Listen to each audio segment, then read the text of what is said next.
Hello everybody and welcome to my channel. My name is David, this is David K Reacts, and here on this channel I ramble with articulation, I hope, about a variety of different musical, visual and audio elements from the videos that I watch. And today I'm bringing a new band to the channel, although I think it's a band I may have heard one or two songs of before, but not this one.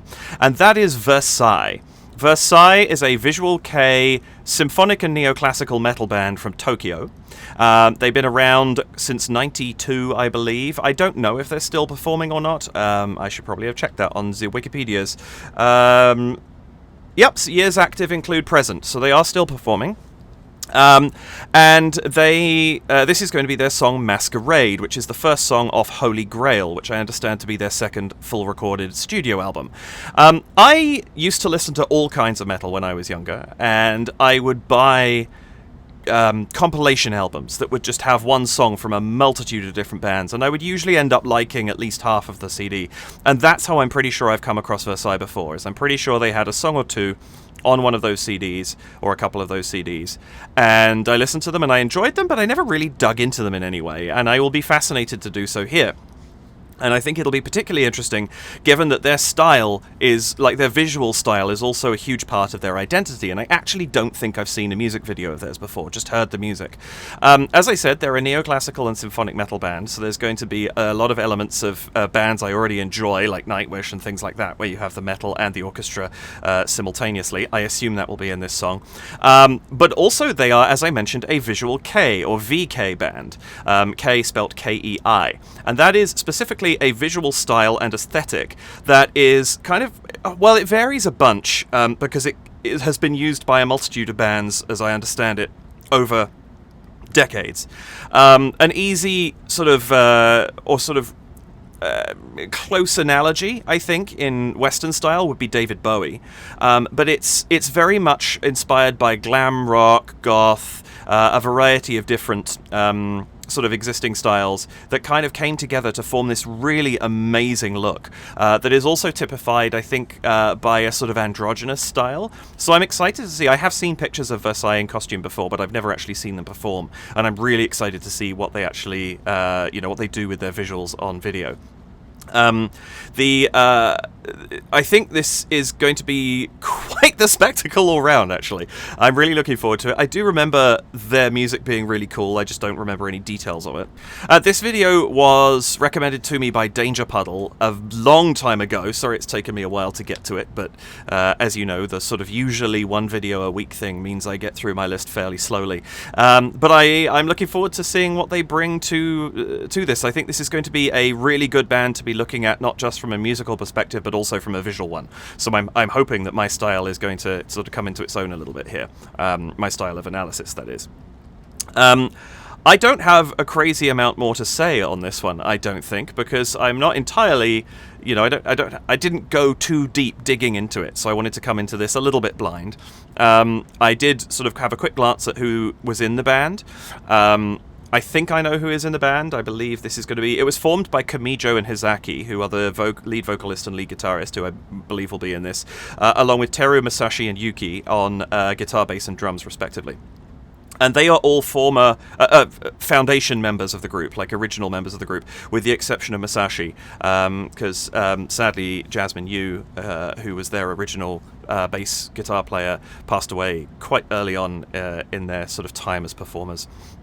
And so, but yeah, this is otherwise the original band, and I think they've had a bit of a lineup change since then, but other than that, I don't really know much. So I'm coming into this relatively blind, and looking forward to seeing what's what. So I will say, without any further delay, welcome back to my channel. Welcome if this is your first time here. If it is, the way this works is I go straight through the video, watching it and commenting and emoting over the top, and then I will watch it a second time, this time pausing, interrupting, and offering what commentary and analysis I feel I can, based on what I've just seen and heard, and the foreknowledge of having seen it the one time before. If you're just here for a reaction, the first quarter or so of this video should be good for you. Please do hit the like button and the subscribe button and the notification bell, and if you would care to support the channel, you can do so by heading to buymeacoffee.com/DavidKReacts, to patreon.com/DavidKReacts, or by leaving a super thanks here on YouTube. And I do just have one quick thank you.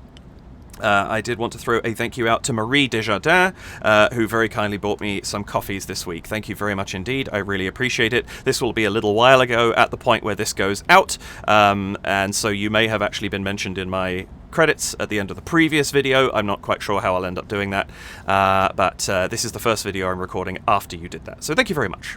And that's it, I think. So here we go. Let's... Oh, yes. I am still, unfortunately, recording with a single monitor, so I can't have the dual monitor setup I normally would do, which means there will be a couple of cuts in this video that go unexplained, and if this visualizer that's going to be here in a second comes and goes and there is a cut, it's because I'm switching between screens. I don't have another way of doing it right now. I can't see my recording software and the video on screen at the same time. So if there's an unexplained cut, that is probably why. Alright, I think that's it. So here we go. This is... going to be Versailles performing Masquerade.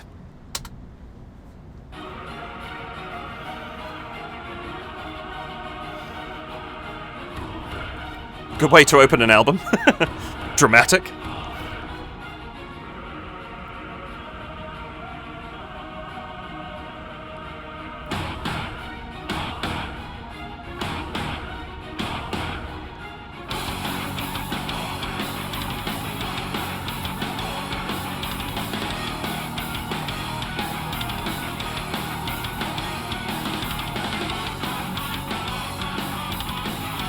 I like having the chorus just in the background a little bit. That's cool.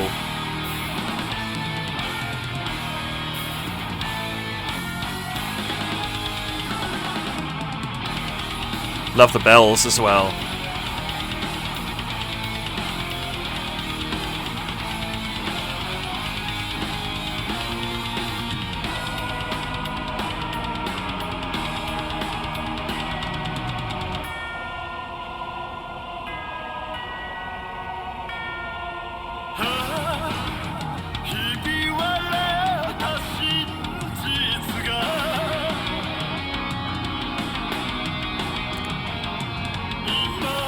Cool choice to slow down the beat.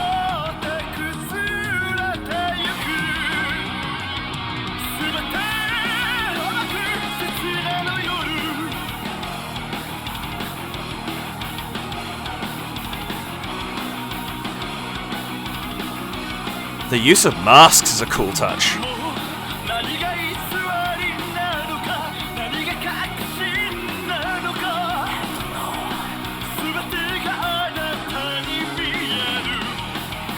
Nice.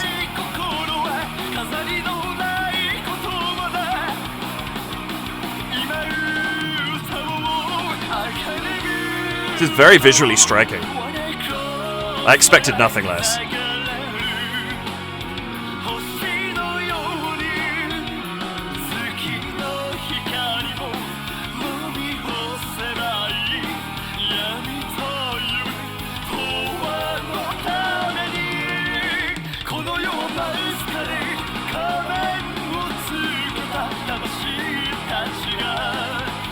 There's some gorgeous harmony going on behind this too. Wow. That room is a stunning set.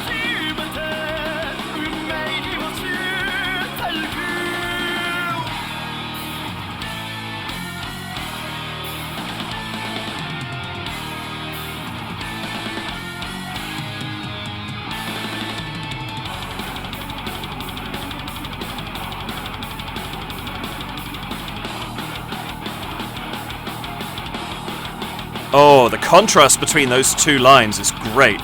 This, like, double strumming, very rapid, and then suddenly heavier. Yeah. Oh, okay, that's different. But we'll come back to that.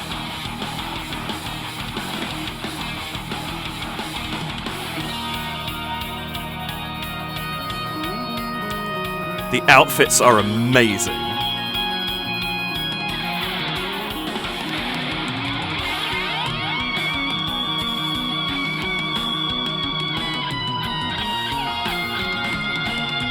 That's cool. Entirely playing with hammer-ons.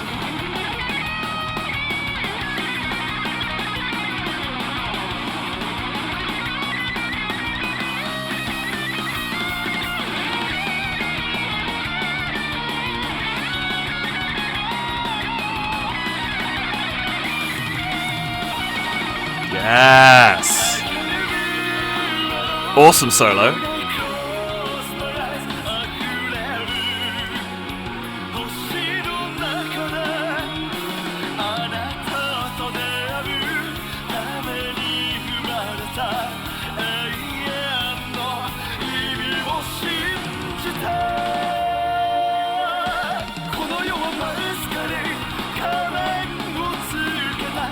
There's a lot of production value in this.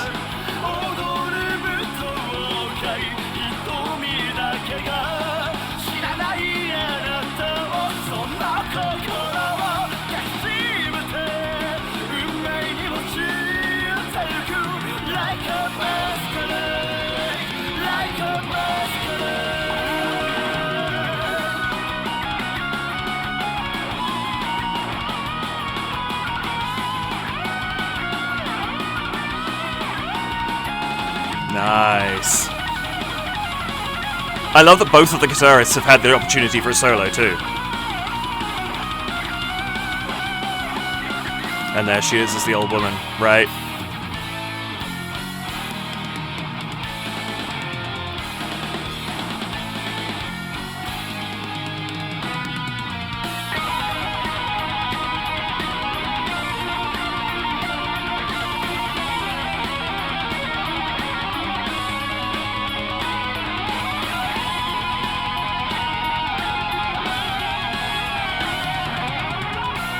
Oh, their sound is so good.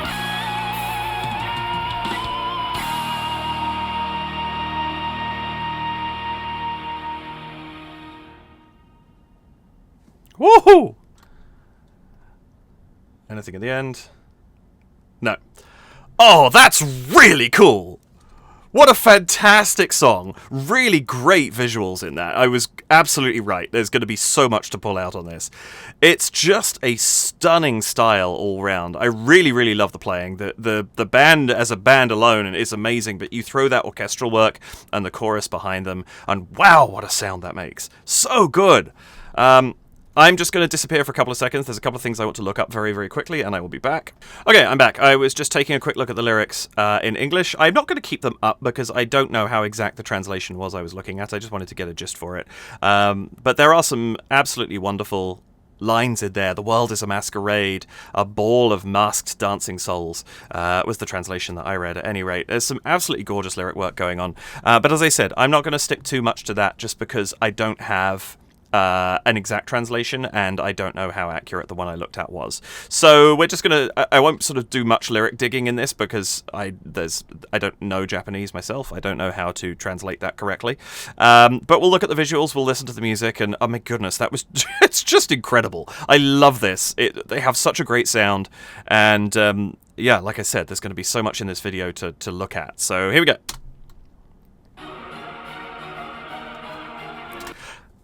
Straight off the bat, I love this as an opening thing. There's an air of mystery to it immediately because we have this chair, the rug, or the throw sort of hanging over the back of it, just kind of rocking gently. Doesn't really give you any idea of what's coming, but there's the implication that something's coming. You know, this chair's obviously occupied, it's clean, the rug looks neat, that sort of thing. I like this as an opening shot. It's obviously nothing to do with a masquerade. There's no flamboyance here, which you'd expect from a masquerade ball. So what's going on? That's cool. And it works well for a title card as well because there's nothing busy going on, so you can just kind of take it in and accept it. I love this really, really busy string intro. Dum, dum, dum, da, dum, dum. Very, very kind of tension building immediately. Like, we're not starting and gradually ramping up here. We're just going full tilt straight into this thing. And that's awesome.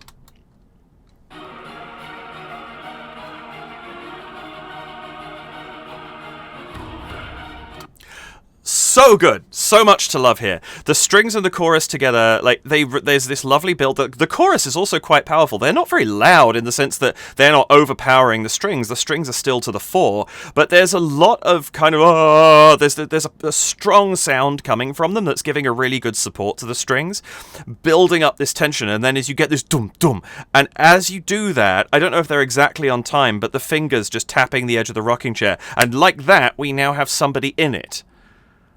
I mean, that was unexpected. Nobody walked into shot. There's just we're moving forwards very quickly, and I think that's a good idea.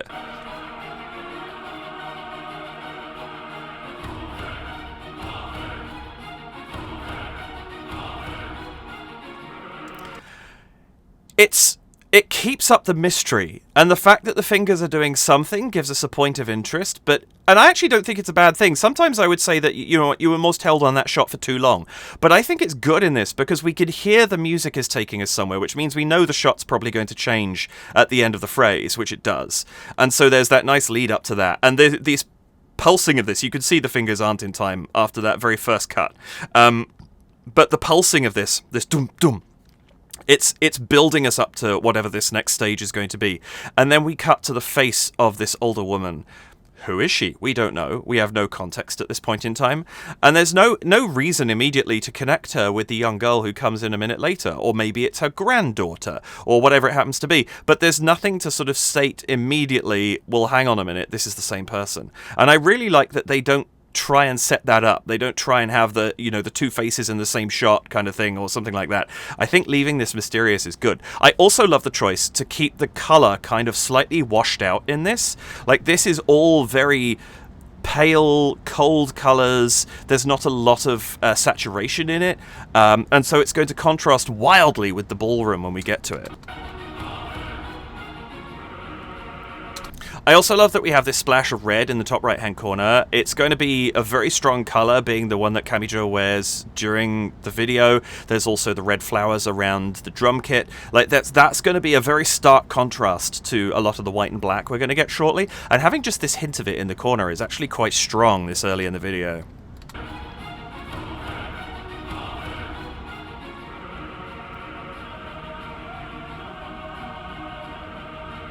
And that looks straight down the barrel of the camera.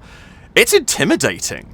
Like, when I first saw this, my brain was going, what's the deal here? I think that's actually a really interesting way to cut to the next section, to have this absolute stare right down the camera. Usually you say don't look directly at the camera. That's not, but I mean, obviously for music videos and things like that, or if you're performing directly to camera, that's different. But this choice here to have the look off camera and then onto camera, very, very strong.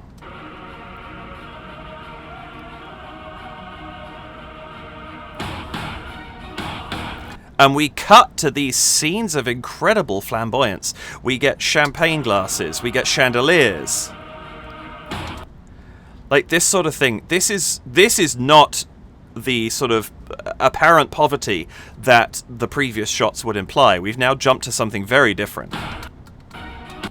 And these very rapid flashes of people in masks setting up what we're going to see a little bit later. This is a very, very powerful cut and adjustment to the new style that we're going to be seeing. And we see the red flowers. Now we get a little bit more context. We're seeing a lot more red. We're also seeing this woman in more, like, from further away. So we're getting a bit more context to what's going on. We're seeing more of her surroundings. We see this red here, the roses that are sort of on the table. It's giving us this very, very sort of gradually revealing image of the scenario that we're looking at here, and I think that's a really interesting thing because it is totally at odds with the ballroom look that we're going to get shortly.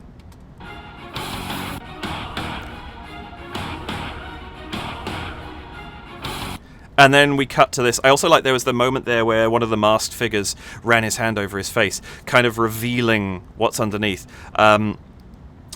There's some interesting sort of iconography there of even though the mask didn't disappear, it's not like it was a visual trick, just that idea of passing something over, seeing what's underneath, in this case seeing history, or at least that's my read on it. Really, really interesting take. And then we cut to this room, not fully lit yet. There's a lot of shadow going on here, which is a really interesting contrast, and I think it slightly lessens the shock of going from something that is more drab and kind of common, if you like, and going to something that is, marble floorings lots of chandeliers, fancy lighting, and these incredibly sort of beautiful outfits that the band is actually wearing at this point. Really, really cool moment there, and I love that they don't just go straight into a fully lit room. I think that was really smart. Also, we keep this theme we have in the top left-hand corner here of light coming in through the window, which we were getting in the scene with the old woman as well. And there's a little bit of a tie-in there. It gives us this idea that she's, you know, it's almost like she's watching on at this point, and that's just a really cool touch, I think. There's things that tie this all together. The candles obviously much fancier candelabras here than there were in the previous shot, but there are candles. There are these ties that keep A and B together, and of course the red flowers surrounding the drum kit, the red fan, Kamijo's costume being red. There's lots of things that just tie all of this together very neatly.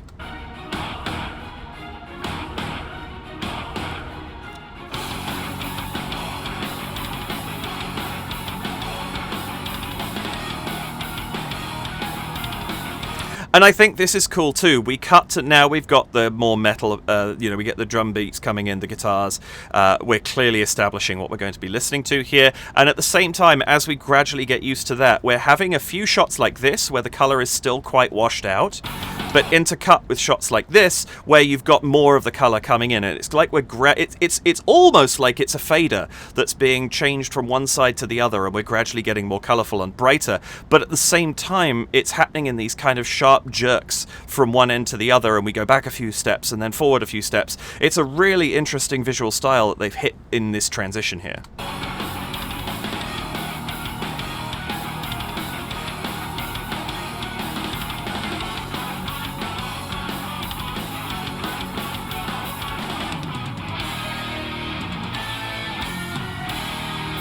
And here you get this idea of time spinning backwards as the clock reverses itself, which of course, you know, representative of the old woman going back to see herself as the child. I'm assuming I'm correct about this, incidentally. If I'm wrong, if there's another story there that I am missing, please do tell me. But I see it as, you know, time flowing backwards as she goes back to her child self to sort of relive this.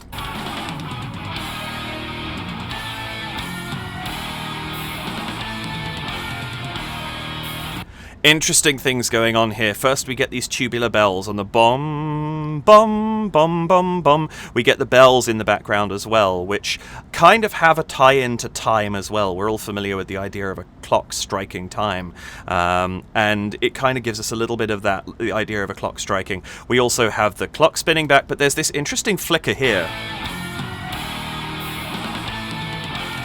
where we get these flashes of colour, of these filters over the screen, like flashing colour at us before we cut back to actually the clock fully disappearing from the shot entirely. Kind of the idea that, I guess, as she's drifting off, this is these final moments of cutting back across to this other timeline, essentially, when she was younger. That it's a cool visual, bringing colour into this shot that, to date, this scene has been very, very faded. And I think that's an interesting choice as well, just having those. And it's not like it's attractive, you know, saturation of color and warmth and that sort of thing. It's these very stark, aggressive colors that flash at us and then disappear. And I think that's actually very powerful. Oh, that's a cool shot too.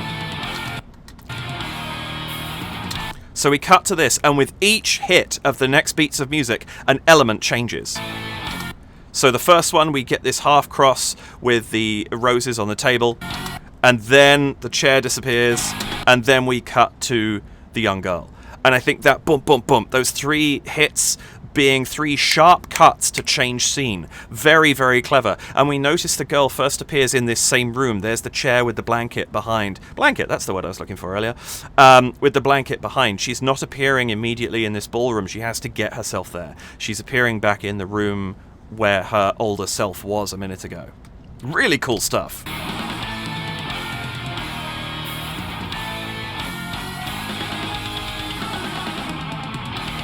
There's some really, really lovely musicianship here as well. I love what Yuki's doing on the drums with these like these little interjections that are being played through this section.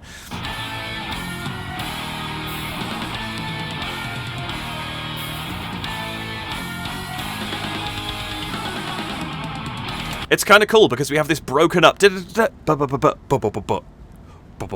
like this broken up run down the drums almost, and then we get it almost fuller as the guitar runs join and lead us into this section. It's a great kind of tease of this upcoming build into the song proper, and I really, really like that. I think that's very, very cool, and it kind of feeds us finally into this. I think this is where we settle more on the ballroom and start to see this in greater detail. Also, great look here at Kamijo's costume. This is utterly fantastic. So this is giving me a lot of kind of Rococo style, sort of very mid 1700s French, if I recall correctly. But this, these brocade and very, very fancy things, but not as flamboyant as they had been a little earlier. I don't know an enormous amount about fashion, but ironically, there's a board game called Rococo all about dressmaking and all that sort of thing, and it made me look into that particular fashion a little bit, and that's what's speaking to me here. But it's a very, very gorgeous style, and you can imagine this being very, very striking, both on a stage and in a video. And I think it's absolute fabulous costuming and makeup work as well. Like the makeup on all of them is spectacular. I don't know if they do their own or if they have people who do that for them, but it's really, really clean and smooth and striking work, and I love that.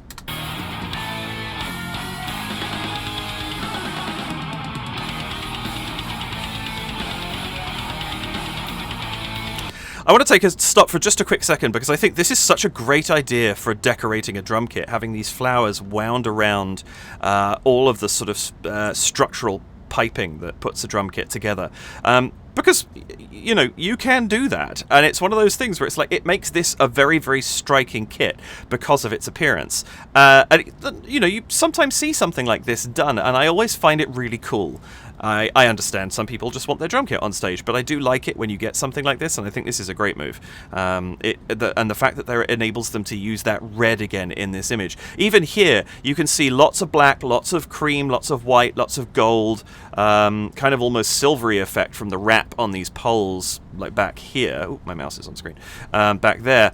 And then this splash of color that just really draws the eye and highlights certain elements of this video. Very, very cool idea.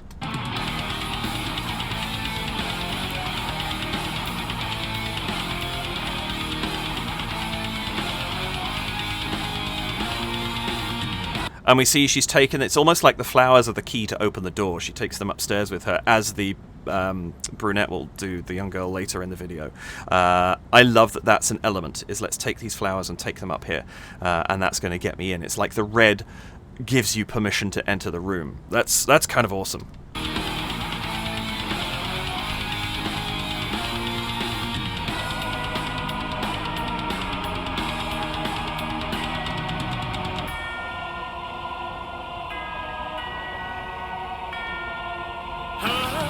I love that so much.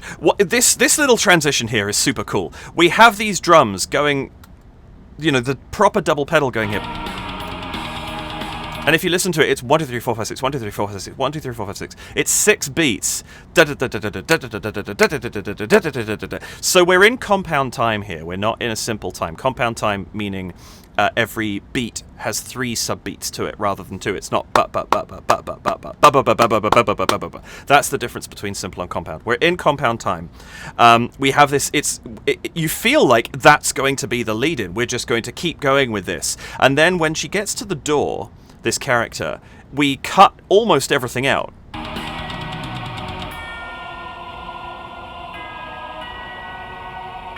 We have those bells that we sort of had that symbolism of time, and this really is the final, like after this she's, we're in the scene with her, and we have just those bells and the chorus, which are this wonderful support the entire way through this song. Even if they're not particularly prominent at any given moment, they're there holding things up, and we get that as our break. As the door opens into this white light, we see that reflected on her, and then we cut back to Kamijo.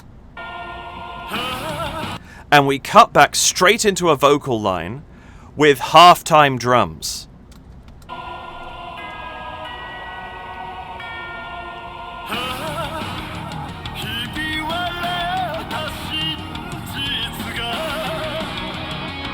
And what's interesting is we've cut back to simple time. Sure, there's more beats than that, but we're not anymore. We've cut into the verse in simple time. And so everything feels like it's pulled back more. Not only are the drums, the pace of the drums feels slower, we're also fitting less beats. We're at the same... The tempo hasn't pulled back at all. But it feels slower because the drums are working, and, well, everything. The drums are just the easiest thing to identify. Working less hard to fill that space because they're not filling it with as many notes. Really, really impactful. And also, actually...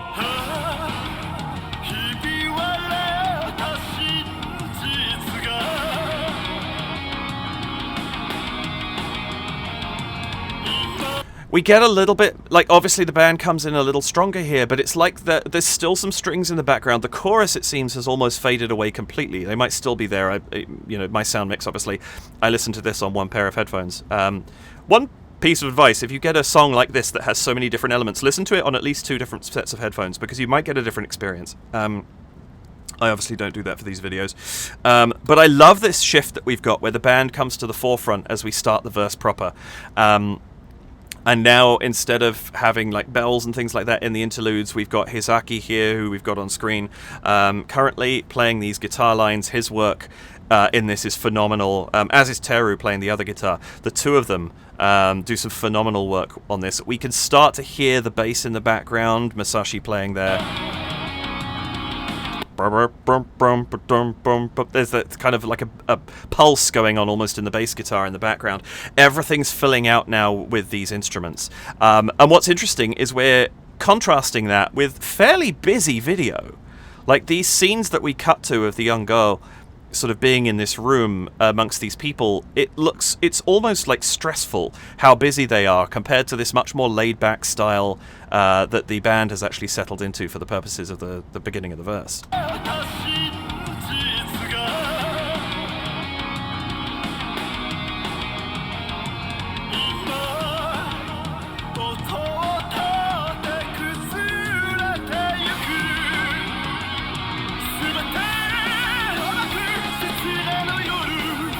Oh, Kamijo's voice is so good. I absolutely love what he's doing here. There's nice little sort of changes in tone and in terms of the feel of the sound that he's putting out there. It gets a little bit pinched, almost. He kind of tightens everything up a little bit, but then he's got these very wide open sounds coming out as well. So he's really using his voice to control the sound of the vocals in a really, really intricate way, and I love what he's doing with that.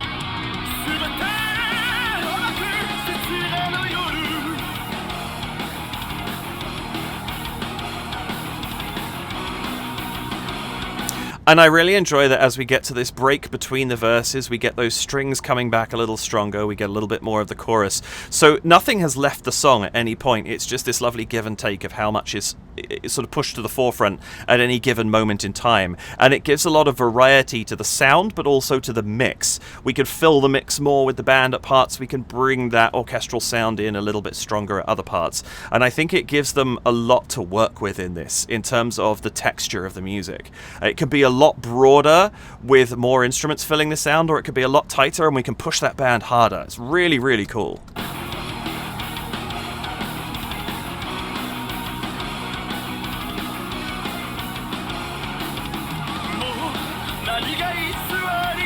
Nice little touches too. Just right before the very, very end of that, there was a little sort of squeal at the top of one of the guitars.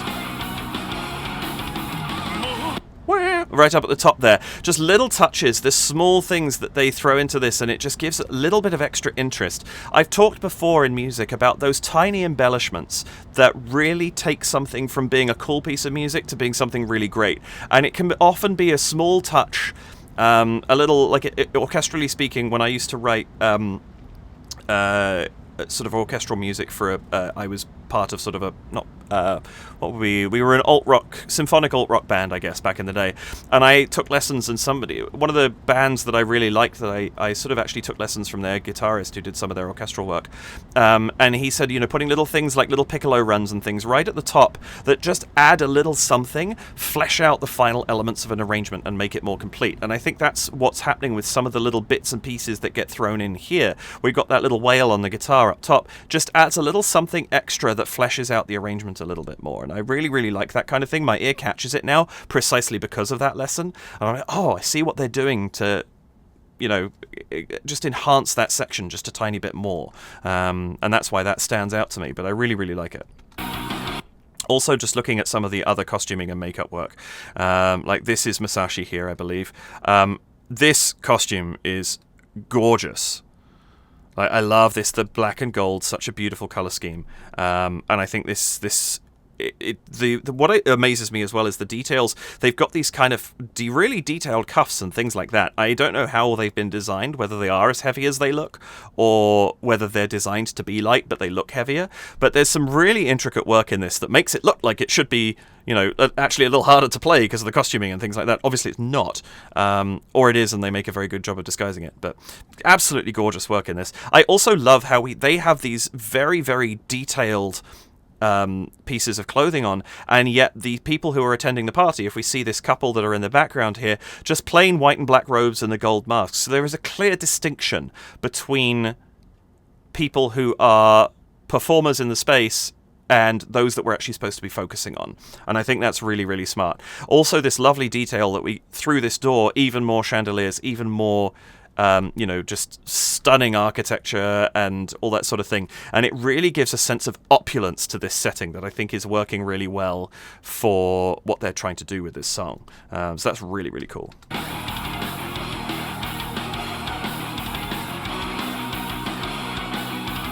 And here again, just looking at Heizaki's costume, like everything he is wearing here is stunning.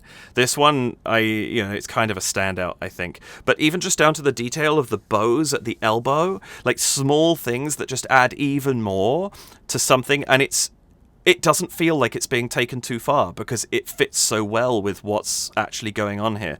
I really, really like this, and again, just stunning work all round. I think also the coloration. The one thing I'm noticing now is Masashi's bass has red on it, so there's another splash of red in the background. But we follow this idea of these creams and whites and blacks and golds and things like that, and it gives it such a cohesion across. And the fact that they've then found a setting that fits that color scheme as well, the white and black flooring, these cream-colored walls, things like that, it gives it this really complete sense, and I really appreciate that.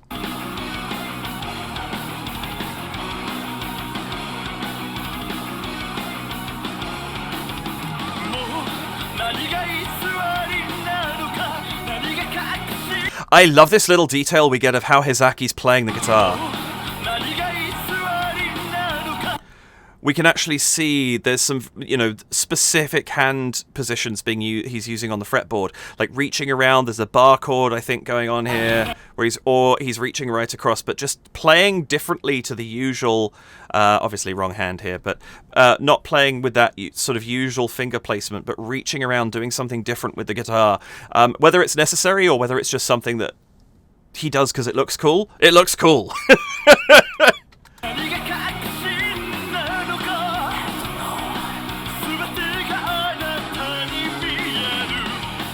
Oh, I was saying there's some really nice harmony work going on in this.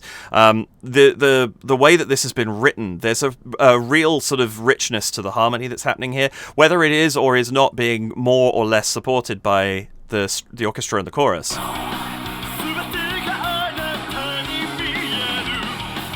Like even that da da da da da ba ba ba, the da. We've got that minor seventh there in the bass, which gives us a slightly different feel to the chord that's above it.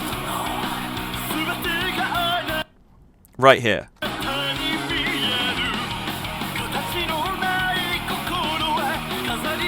there's a lot going on. That I'm now that I'm focusing in on that bass sound, a lot is happening in that bass line.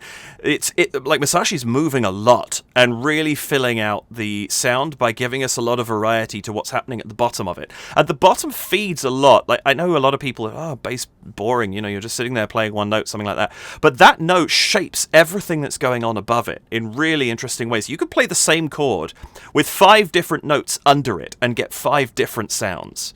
Bass is a really, really important instrument in any grouping, whether it's all vocal, whether it's orchestral, whether it's a rock band, whatever it happens to be. A bass, especially if it's used right, can be pivotal to the sound of a band, of the sound of a particular chord or a song, whatever it happens to be.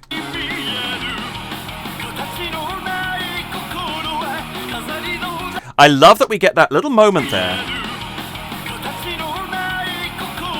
We get this wash of colour, like, I'm assuming it's like they're changing the gels, rotating the gels in front of a light or something like that, or changing LED lights, whatever it happens to be. But I like that ties it in slightly with those abrupt, like, filter changes that we had over the old woman at the beginning of this. So there's that, we've kind of wrapped in this video a little bit, and it's almost like the acknowledgement of Kamijo going over and seeing the young girl now is blending that world even more tightly together. That's really cool.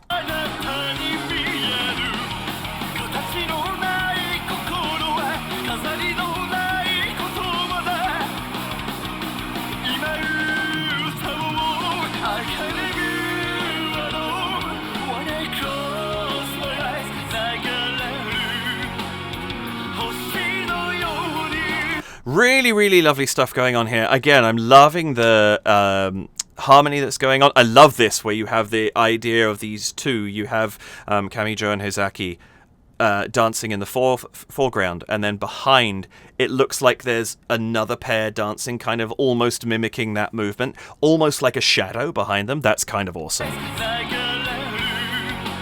That and this settle here. Now, I don't know what the words are. Da, da, da, da, settling onto that major third there, and we've got this lovely bass underneath. That's one of the things I mean about creating texture with the bass sound. Where the bass sits compared to the note that Kamijo is singing right now gives this really lovely sort of filled out sound.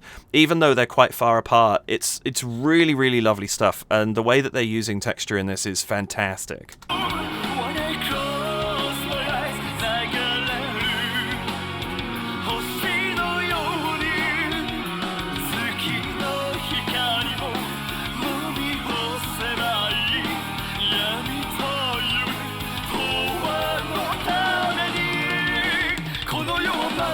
That chord progression there as well, I've heard that before. I feel like it's something, and I love that as we're getting that, we're also getting this progression, if you like, of the video as the young girl puts the mask on and engages even more with the masquerade. Very, very cool stuff going on here.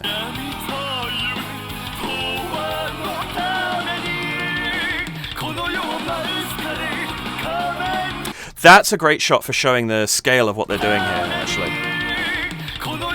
This shot right here, where you can see all these people dancing around the room, like, they've done a lot with this, and I think it's absolutely stunning, the work that they've put in. And look at the lighting. We've got this very stark lighting right now. This is, it's not soft, it's not, there's nothing warm about it. It's very, I mean, it's a slightly yellowish color, sure, but you've got these bright orbs that are lighting up from the top of these poles that have been set up here. Really cool how they've kind of wrapped those to kind of hide the structure of whatever's underneath. But this bright flare of light that's being reflected on the floor, these globes that are very, very bright, and then the shadows that are present in the shot are kind of, they're not what you would necessarily try to create. It's almost like it's just, this is our lighting, this is the shadow. There's nothing, I don't know, I'm not sure 100% how to say what I'm seeing. But it doesn't look, it's being done for an artistic effect, but it doesn't look artistically attractive. It's brash. It's quite harsh lighting. I think that's what I'm getting at. And I think that's a really interesting choice. And at that, it's kind of highlighting the white and black robes that the dancers are wearing around the room and emphasizing their look a little bit. And in the center of all of this, you have Kamijo with this bright red flash of the coat that he's wearing. Really, really lovely use of coloration and lighting and gradation and all that sort of thing.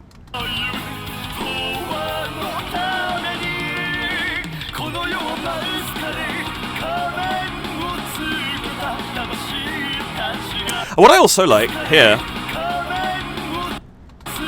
Where is it? Right here, they're not afraid of having the arms of the dancers appear in the foreground of the video. Like, we're not about to see this couple that we see the hands of here, but they're using that, and it's giving us a sense of depth, because we know there's dancers at the front. We know where they are, because we've just seen the wide shot, and now we see their hands just ever so briefly, and at the same time, we can see the dancer behind the drum kit back here that's giving a sense of real depth. So we've really got this sense that here, Kamijo and Masashi and the drum kit and a little bit of Yuki here are being set very clearly in a 3D plane. And I really, really like that. It gives so much more sort of visual interest to the video. Oh, that was a good look. It's a slightly better look here at Teru's costume as well. That's awesome. I love how each of them, they're so clearly cohesive, but they all are wearing something that looks different. Like here you have the thigh being exposed, which I don't think nobody else has that. So there's a totally different style in costuming here, with more of the sort of skirt with the long coat going on and the knee-high boots. Very, very different look, but it feels very much, especially because of the embellishments, the cuffs, all that sort of thing, it feels very much a part of what the band is wearing. And it, again, because they are standing out individually from the dancers behind, none of them is blending in. They all look unique, but they all look like they're part of the same unit as well, and I think that's great. I also love the wig here with the black at the front and the grey going behind. I say wig, I assume it's a wig, it could be hair. But that striking look of the face being framed by the black, but actually the sort of platinum-y hair colour behind. Really, really cool look.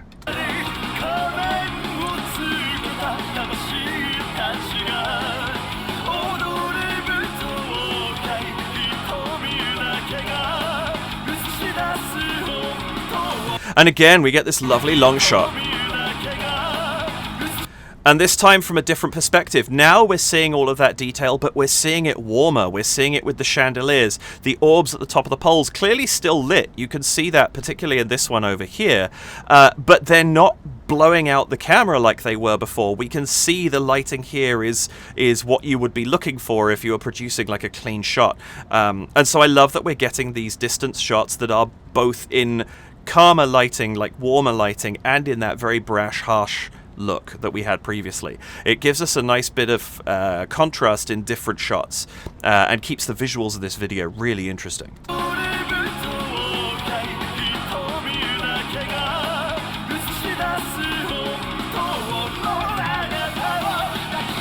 Oh, that's an interesting bit there as well. These flashes of different shots here.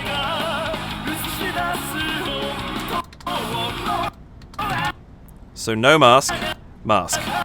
Looking up, looking now kind of like there's a difference in the confidence level, there's a difference in how you perceive the image of this character, both with and without the mask, where she's looking, how she's moving. Really cool.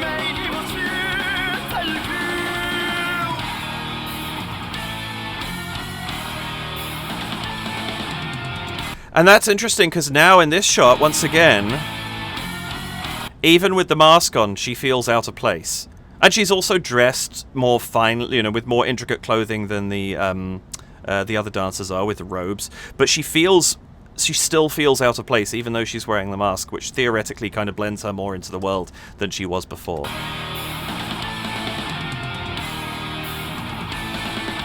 I love the purple that we get in some of these close-up shots. It's a colour we don't really see otherwise, and I think it's a really interesting focus at this point. It kind of gives us a sense of richness to this, even while we don't really see what's going on. But that purple and the yellow, they're kind of sort of their color combination that speaks of wealth almost, and sort of like an imperial look. And I think that's a really interesting color choice that they've used for these sort of light close-ups that we get on the chandeliers, on the candles, that sort of thing.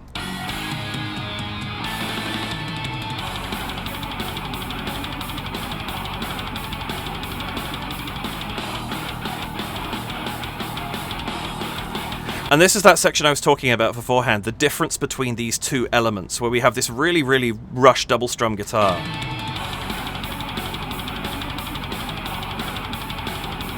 And it's really clean between the two guitars as well. They're playing so in sync with one another. That's really, really beautiful playing. And now it's this da-da-da-da-da-da-da, much heavier. We've come, you know, it's half time compared to what we just had. It's not really half time, it's still very pushed, but it's giving us a totally contrasting feel to what we were just experiencing, and I love that cut between those two.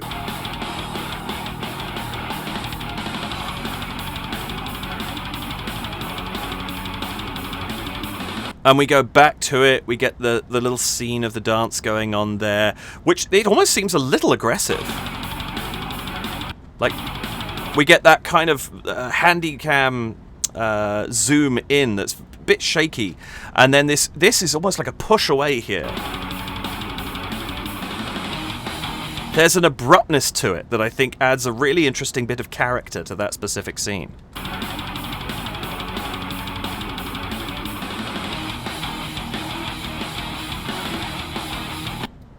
And I think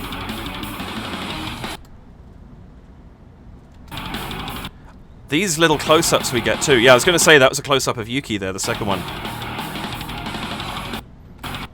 This shot of Masashi here is amazing, with the collar almost forming like a mask over the front of his mouth. I love that look. That's incredible. And what, again, this beautiful detail of all of these costumes. They're absolutely phenomenal. It's so much detailing, and it's so striking. You can't help but take note of this look. It's incredible.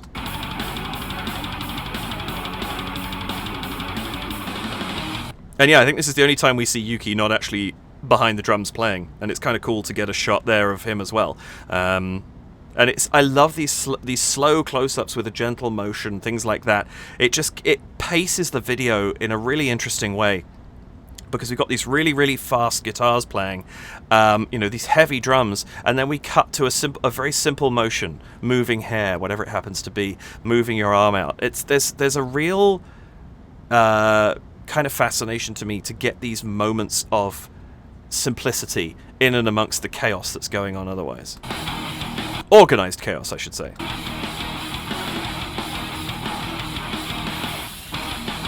Again, those flashes of color bringing us back to what we saw at the beginning.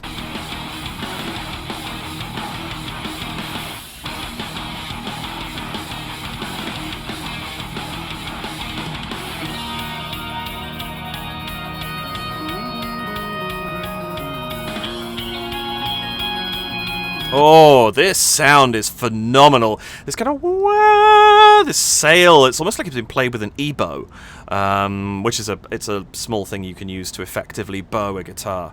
But it's done through, I don't know, is it electromagnetism or something like that? But you just hold it over and it vibrates the string. It's got that kind of vibe to it. I don't know if that's what actually is happening here. I love that it gives Masashi a second as well. We get this really intricate little bass line playing under that stands out because the guitar is just playing this long legato held note.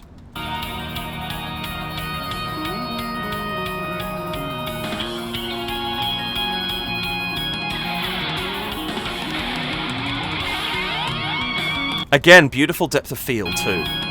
We're getting all of these shots where we now have this depth here behind us of this second room, but like here, just the eye being in focus and everything else a little blurred out. This just gorgeous camera work. And this is so interesting, seeing a whole bass section played with just hammer-ons. Hammer-ons being where you place your finger down on the fretboard, but you do it hard and fast, and it strikes the string, effectively playing it, but without the pluck. You don't get the same attack on a hammer-on that you do when you're actually strumming a string or plucking a string. It gives you a very, very different sound, and that's why you get this sort of slightly less attack sound, this smoother sound almost on the bass for this little section.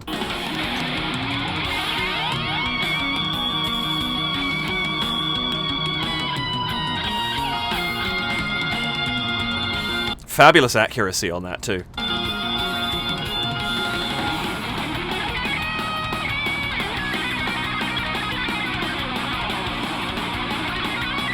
Hisaki's solo here is so cool, and I love that as he's doing it, we get a breakaway to Masashi and Yuki just interacting with this character, and it's it's almost like they're not the focus anymore, so they're just stepped away from their instruments for a second. Obviously they're still playing, but you know what I mean.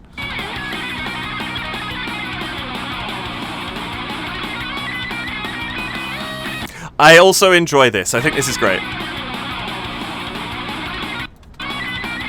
I love that we get this shot. You have Hisaki and Teru, and I love the fact that the girl's drink is a different colour. So to my mind at least, that's saying she's drinking something soft, non-alcoholic. But it differentiates what she's holding, and what colour is it? It's red. It's this massive flash of red in the middle of this shot, while you're surrounded by creams and blacks and whatever colour these couches are, but these dull colours, and there's that splash of red once again, which is just so effective throughout this video.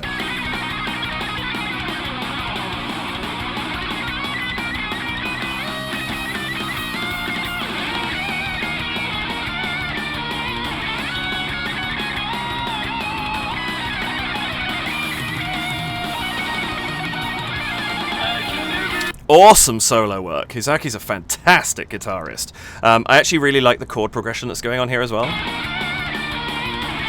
Just from... You can hear it in the bass. We start on this dum, dum, dum, dum. It's a fairly standard chord progression, but because we have this crazy solo going on top, it almost makes that bass note stand out a little more in a really interesting way, because it's the thing that's kind of really holding us down into the key that we're in right now. And over the top of it, you have this extraordinary guitar solo being played. It's great.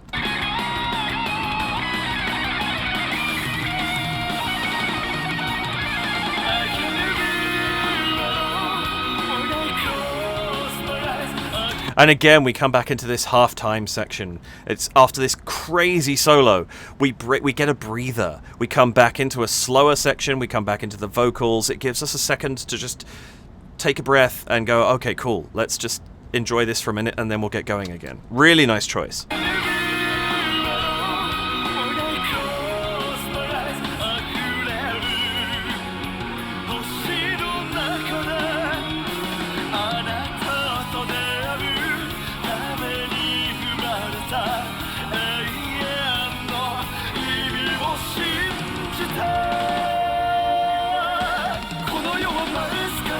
And there we get that nice, lovely little lead-in. We finish off our phrase.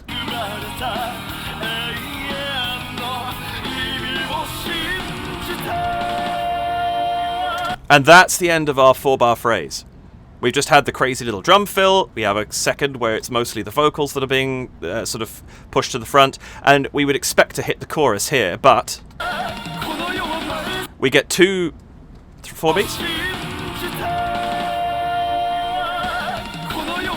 Yeah, we get an extra bar. We get four beats with another little drum fill, just to it gives us a momentary breather while the camera's moving around that chandelier there, and it just gives us a little extra something, and then we come back in again. And I think that's really, really nice, because it gives the piece even more of a breather before we come back in full speed into the chorus.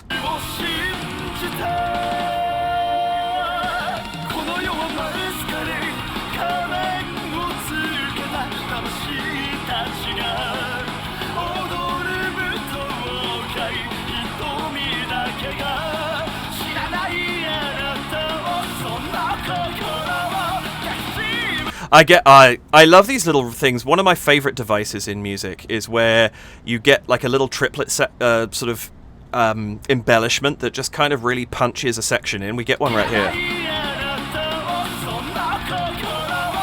Da da da da da da da da. Really, really, really nice. You find it here and there, and every time I hear it, I find it something that reinvigorates my interest in what's happening a little bit. Maybe that's not the right phrase, I'm not 100% sure, or the right word rather.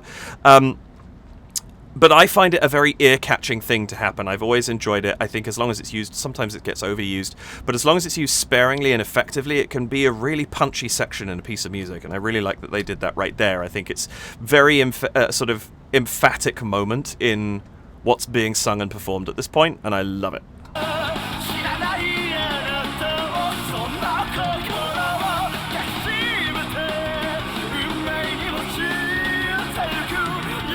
I like how present the chorus is in this section. You can really hear that kind of, it's like a moo sort of sound, but it's just far enough back that it doesn't interrupt in any way what Kamijo is doing, but at the same time it feels a little bit more present than it has been at some points during the sung section, and I think it's a really good support in this section here.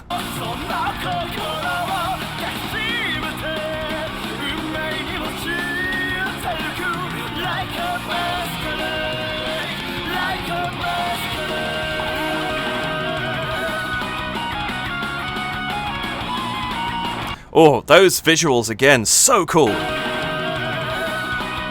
Like those flashes of colour, we cut to her, kind of now it's almost like she's the front person of the band for a second based on where she's standing. It just pushes her front and centre. We get you get that negative image, and now, like that, she's back outside the room again. It's like her time's up, and she has to take the flowers back down for somebody else.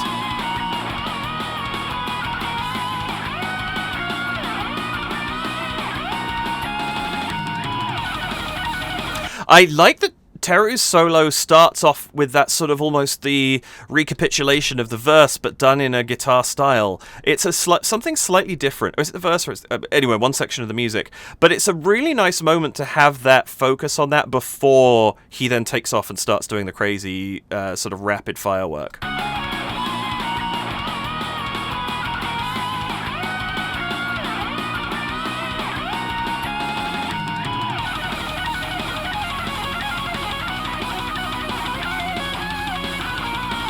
And I love that. Firstly, Teru's solo is awesome. I love this kind of arpeggiated sound that he's got going on there. And then as the roses go back down, as she puts them back down, you see her hands flash back into the old woman's. Like, that's it. That's the end of the flashback, if you like, or that moment into the past. Really effective.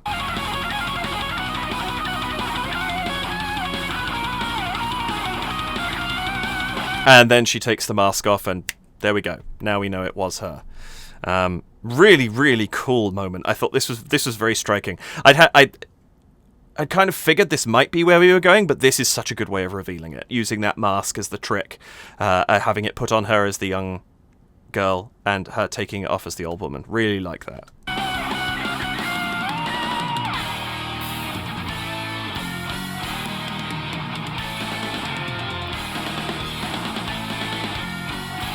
And now time is moving forwards again, rapidly. And then it stops when this girl gets to the flowers.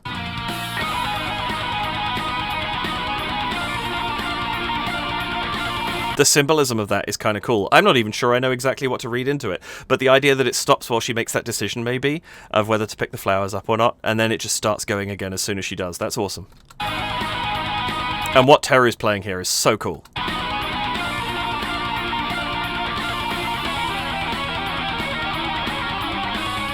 Oh, actually, yes, I should say it's both of them, because it's two guitars, isn't it? We just saw Teru in the Flash, which is what made me think of it.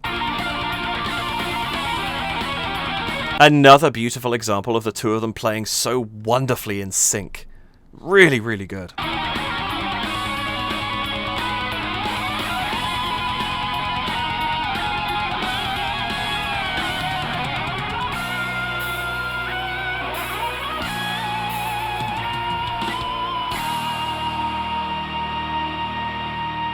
And I like that we get the same storytelling with this girl as she comes up, but the music does something slightly different. We have the crazy solo, and then as she gets to the top of the stairs, it cuts to these longer notes here.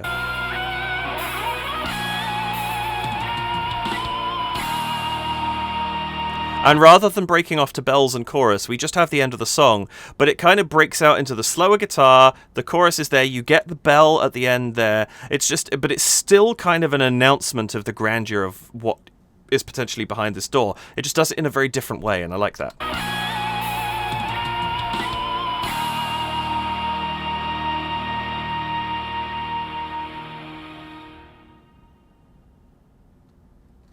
That's awesome. That is so good. Quick cut back to my other screen. I really enjoyed that. That's a phenomenal piece of music, and what a wonderful video. I think that's a huge production value, and I'm really, really impressed with that. And I love their use of color, obviously the elegance of both the room, but also of their appearance. That's just great. And it's great. I like that because it's a song that hits hard. It's got a lot of double pedal. It's got a lot of heavy sounding guitars and things like that. But it doesn't stay like that the whole way through. We get these lovely moments where it pulls back a little second and gives you a moment to sort of take in what just happened, listen to something that's a little slower, and then picks back up again. So there's a really nice balance of pacing throughout this. Really, really good piece of music. I'd forgotten how good Versailles are. That was really good. Thank you very much, Danger Puddle, for putting them back on my radar again after years of not having heard them. That's awesome. And I hope you enjoyed that as well. Please do, incidentally, I always forget to say this beforehand, but check out the description for both a link to Versailles' channel and to this original video. Go and check them out and support them. And I hope that you got something out of this, whether I brought you the band themselves, or this song if you knew the band, or you've seen this many times and you watched it and you went, oh, that's cool, I hadn't noticed that before. Or, oh, maybe that's why I like that bit, because they're doing this cool thing, or whatever it happens to be. That's kind of what I strive to do with these videos. So if I've managed that for even a couple of people, then I'm a happy man. Yeah, so thank you for joining me. I really, really appreciate it. Please do like the video, hit the subscribe button and the notification bell. If you would care to support the channel, you can do so with a one-off donation of any amount at buymeacoffee.com/DavidKReacts. You can also go to patreon.com/DavidKReacts and sign up for $2 or $4 Canadian. That currently is just a means of supporting my channel in an ongoing basis. There's not much more to it, although it does give you access to my Discord server. I'm hoping to do more with that Discord later in this year. Or you could leave a super thanks here on YouTube. And if you would like to do any of those, that would be very, very gratefully appreciated. I think that's everything for now. Thank you so much for joining me. And I really appreciate the time that you spend with me watching these videos, especially if you're still here at the end.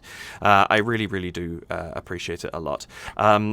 Do look after yourselves. Have an absolutely wonderful morning, afternoon, evening, nighttime, whatever time of day it happens to be when you are watching this video. Let's go for 9:26 a.m. See if someone happens to be watching it around then. But thank you very much again for joining me. Do take care of yourselves, and I will see you in the next video. Bye for now.